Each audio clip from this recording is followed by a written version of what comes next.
I gave this marriage 28 years. 28 years, and the night it ended, my wife came home at 12:43 in the morning, with her blouse misbuttoned, and another man's cologne so thick on her neck, I could smell it from across the room. She didn't look guilty. She looked annoyed that I was sitting there. My name is Holden Crane. I'm 53 years old, and I own Crane Custom Woodworks, a handcraft furniture shop I started in my garage with a secondhand table saw and $3,000 in borrowed money. That was 22 years ago. Today we have a full production workshop on the east side of town, 6 craftsmen on payroll, and a commission waiting list that runs 4 months out. I built that from nothing. Sawdust and stubbornness, my father used to say. He wasn't wrong. I had been proud of what I'd made. For most of those 28 years, I thought I had a partner who was proud alongside me. I was supposed to be in Denver the night everything fell apart. A regional woodworking expo, 2 days of supplier meetings, a hotel room booked 3 weeks in advance. I drove up Friday morning, sat through a morning of presentations. Before the venue coordinator found me during the afternoon break to explain that a water main on the floor above had flooded half the exhibit hall. Everything postponed until Sunday. They'd cover one night in the hotel, but I was 53 years old, and I sleep better in my own bed. I packed my bag and drove home. I didn't call my wife to tell her I was coming. It wasn't a test. It wasn't a plan. I just drove. Her car wasn't in the driveway when I pulled in around 8. I wasn't worried at first. My wife, Lenora, had been running her own interior design consulting business for the past 3 years, and client meetings, property walkthroughs, and staging events regularly ran into the evening. The business had grown faster than either of us had anticipated. She was good at it. I was proud of her for it. Or I had been. Back when pride still felt like the right word for what I felt when I looked at her. I ordered Thai food, ate at the kitchen table, and told myself she'd be home by 9. 9 became 10. I texted her at 10:15. 3 dots appeared for a moment, then disappeared. Nothing sent. I called at 10:40. Voicemail, again at 11:30, same. By midnight, I was sitting in the dark living room, television off, listening to the house, feeling something cold and specific settle in the center of my chest. 28 years. Not once had she gone this dark on her phone. Not during business trips, not during late nights with clients, not during a single argument we'd ever had. This was new. I turned off the lamp and sat in the dark and waited. At 12:43, headlights swept across the ceiling.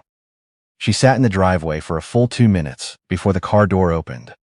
I could hear her footsteps on the front walk. Slow and deliberate. The sound of someone preparing. She came through the door without turning on the entry light, moving with the careful ease of a person who assumes no one is watching. She slid her heels off, without touching the wall for balance. Her hair was pinned up on one side, in a way I'd never seen her wear it. The blouse she had on wasn't the one she'd left in Friday morning. This one was buttoned wrong, 2 buttons off track on the right side, like it had been put back on in low light, in a hurry. She hummed something under her breath, a song I didn't recognize. When she hit the light switch, she froze. I was sitting 6 feet away in the armchair. Holden. Her hand flew to her throat. Jesus, you scared me half to death. What are you doing here? Expo flooded, I said. My voice came out quieter than I expected. Broken pipe, they canceled the afternoon. Where have you been, Lenora? Something moved across her face. The sequence of it was what I remember most. Surprise, then calculation, then a decision, all in the span of about 2 seconds. I was with Danny, she said, stepping further into the room, kicking one heel toward the baseboard. Her showroom did a private client preview tonight. My phone must have died on the way home. Your phone works, I said. You read my text at 10:15. I watched the 3 dots appear. She stopped moving. But you saw it and chose not to respond, I said. So let's skip the phone battery explanation. The silence stretched between us, like something with weight. I was busy, she said. I meant to respond. And the evening got away from me. I don't understand why you're sitting in the dark, making this into a confrontation. I stood up slowly. Your shirt is misbuttoned. Her hand moved automatically to her collar. She felt the misalignment. Her jaw tightened. And I can smell him from here, I said. It's not my cologne. I've worn the same one for 15 years. I know what mine smells like, and that isn't it. Lenora set her purse on the side table with a careful, deliberate motion. I work with people all day, Holden. Developers, contractors, suppliers. I'm around men constantly. Not at 12:43 in the morning. Not with your shirt on backwards. She turned to face me fully then, and what I saw wasn't the woman I'd spent 28 years beside. It was someone who had already made the calculation and decided that honesty was now the most efficient route. His name is Jared, she said. Her voice had gone flat and cold. He's a real estate developer. I've worked with him on 2 residential projects. It's been going on for about 4 months, and before you ask, yes, he knows I'm married. And no, he doesn't consider that his concern. 4 months. I stood there with that number settling into me, like water into wood grain, slow and permanent. How old is he? I asked. She looked away. That's not the relevant part of this. How old? She folded her arms. 32. 21 years younger than her. I didn't say anything. I just stood there in my own living room, feeling something shift under my feet that wasn't the floor. Does he know about the business? I asked. About what I've built here? Her chin lifted slightly. We've talked about a lot of things. That answer told me more than she intended. So instead of telling me the marriage wasn't working, I said, you spent 4 months lying. You had 4 months of opportunities to come to me, and you chose this. I'm telling you now. You're telling me because you got caught. She didn't argue that. I walked to the kitchen and ran water in the sink and stood there for a while not drinking it, just standing with my hands on the counter and looking out the window at the dark yard. 28 years. The shop we'd built a life alongside. The house I'd spent 3 years renovating by hand. The mornings we'd had coffee on the back deck.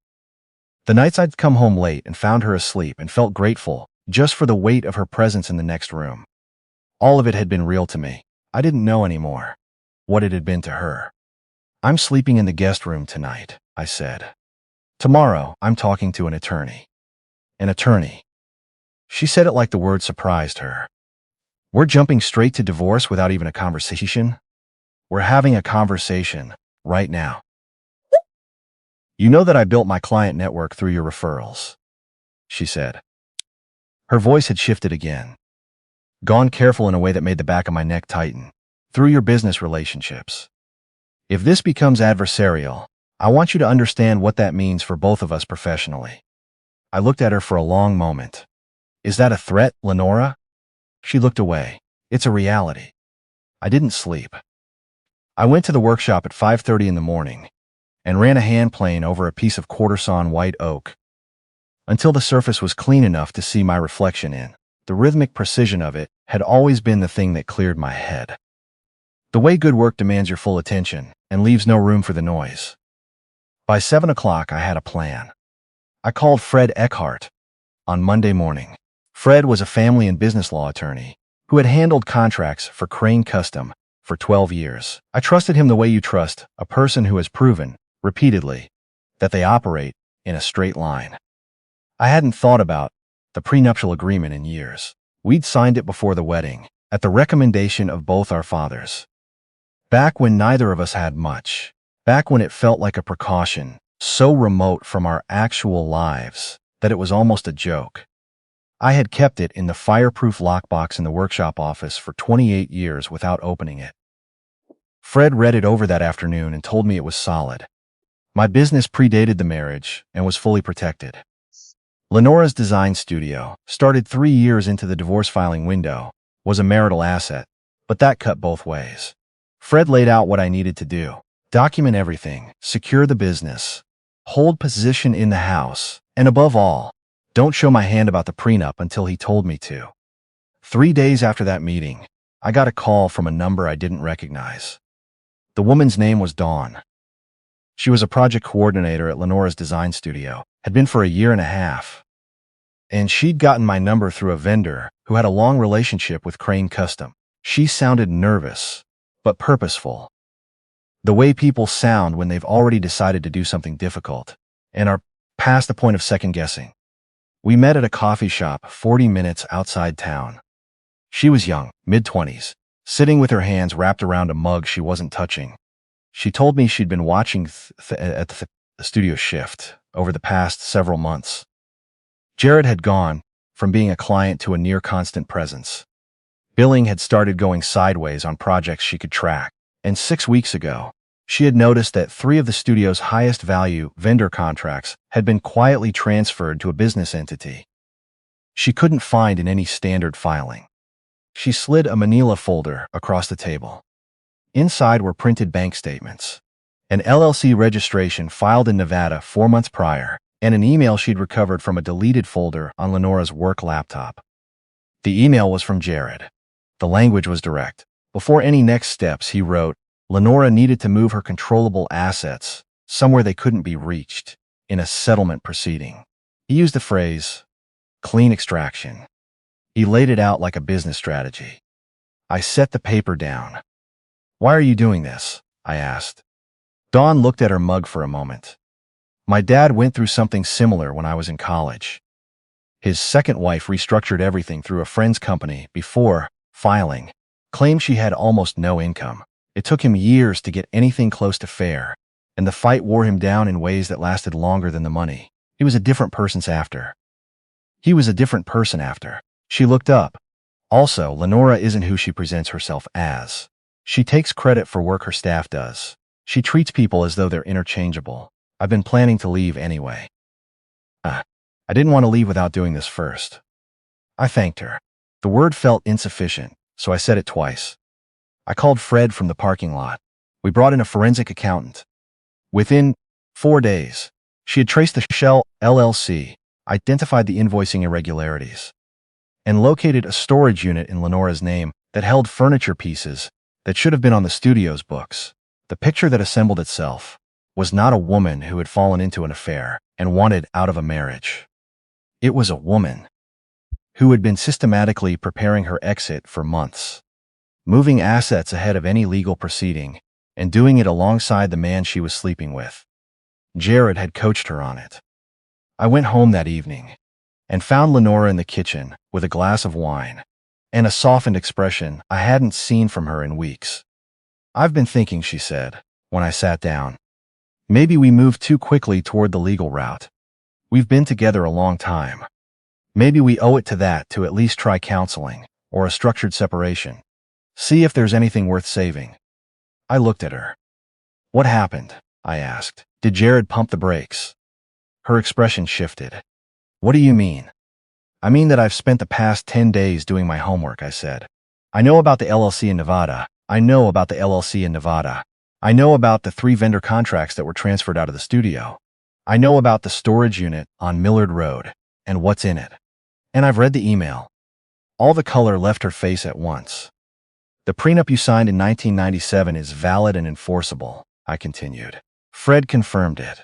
Crane Custom Woodworks is untouchable. Your studio is a marital asset, which works out the way it works out. I kept my voice even. I'm not interested in destroying you, Lenora. I never was. I want a clean end. You keep the house, you get a fair cash settlement, and we walk away from each other with no further claims. But if you want to fight it, we do it the hard way, with everything on the table, including questions about whether asset concealment rises to fraud, depending on how the client invoices were structured. She stood in the kitchen for a long time without moving. I watched her process it, the way you watch the grain in a piece of wood finally reveal itself under the plane. My attorney will call Fred, she said. Her voice had gone flat. The settlement meeting happened 11 days later, in Fred's conference room. Lenora arrived with her attorney, a woman who had a reputation for finding leverage in prenuptial language. She pushed back on the agreement's age, on commingling of finances, on the argument that Lenora's business network had been built substantially through my client relationships. Fred listened politely, then slid a second folder across the table. The forensic findings, the LLC documentation, the email. The room went quiet. Lenora's attorney asked for a 10-minute recess. They were gone for 14. When they came back, the posture on their side of the table had changed. The attorney's tone was pragmatic now, not aggressive. They would accept the core terms. They requested a modest upward adjustment to the cash settlement and 6 months of health coverage continuation. Fred looked at me. I nodded once. As the attorneys worked through the final language, Lenora looked at me directly. For the first time since we'd sat down. Jared ended things 3 weeks ago, she said quietly. He said the situation had gotten too complicated for what it was. I felt no satisfaction in hearing that. Mostly I felt tired, and a little sad for who she had been 20 years ago, or who I'd believed she was. The two things were not necessarily the same. I'm sorry this is how it ended, I said. I meant it without reservation. She studied me for a moment. You were always more grounded than I gave you credit for. You stopped looking, I said.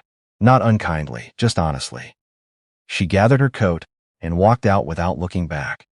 7 months after the divorce was final, I was in the Crane Custom Workshop on a Tuesday morning, watching Bruno, my production manager of 11 years, unpack specialty hardware from a Vermont supplier. Light came through the high windows the way it always does in the morning, landing on the row of finished pieces along the wall.